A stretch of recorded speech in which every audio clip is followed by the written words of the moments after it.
Yoris tak akan dapat warisan tanah ini alasan Yosef. Namun sebelum kita lanjut, mohon luangkan jari Anda untuk menekan tombol like dan subscribe, agar kami lebih semangat menyajikan berita-berita terupdate untuk Anda, dan tonton video ini sampai habis, agar Anda tidak setengah-setengah dalam mencerna sebuah berita. Peluang Yoris Raja Amanullah untuk mendapat warisan tanah yang kini menjadi tempat kejadian perkara TKP kasus pembunuhan ibu dan anak di Subang, Jawa Barat, kandas.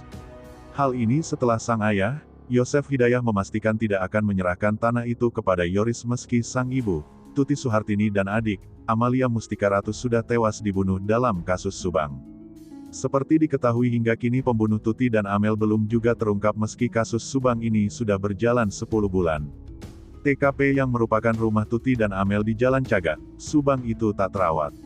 Sempat tersiar kabar kalau TKP itu ternyata masih milik keluarga Yosef. Saat dikonfirmasikan ke Yosef, dia pun membenarkan bahwa itu betul, tanah milik orang tua, Yosef tegas. Yosef dikutip dari channel YouTube Koin 1077, Rabu, tanggal 22 Juni tahun 2022. Diakui Yosef, sebenarnya dia ingin memberikan tanah itu kepada istrinya sebagai wujud kasih sayangnya. Bahkan, namanya juga sudah diubah ke nama istrinya. Itu tadinya kita akan bayarkan semuanya, tapi sekarang sudah terjadi kayak gini. Untuk apa, kata Yosef dengan suara bergetar.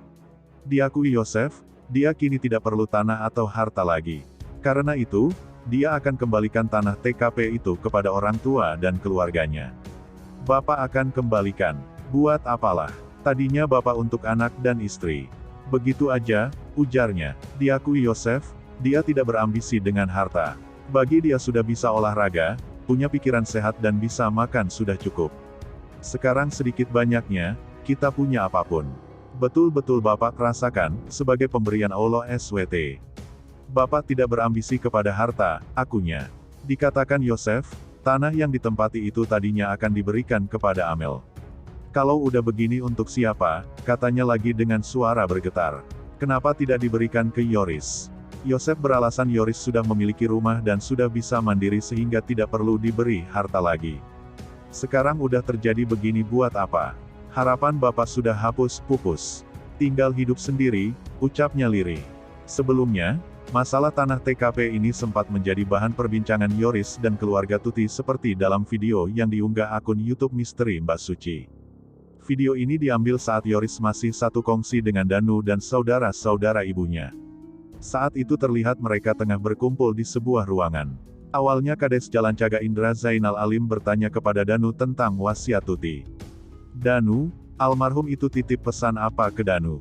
Pernah ngomong Danu lupa, kata Indra. Danu lalu menjelaskan bahwa Tuti pernah mengatakan padanya tentang SMK. Danu fokus di SMK, gitu, ucap Danu menirukan omongan Tuti. Jawaban itu ternyata yang tak diharapkan Indra. Dia lalu menanyakan tentang wasiat Tuti lainnya. Apakah pernah ngomong bahwa rumah ini untuk Yoris? Tanya Indra. Tidak ada, sebut Danu.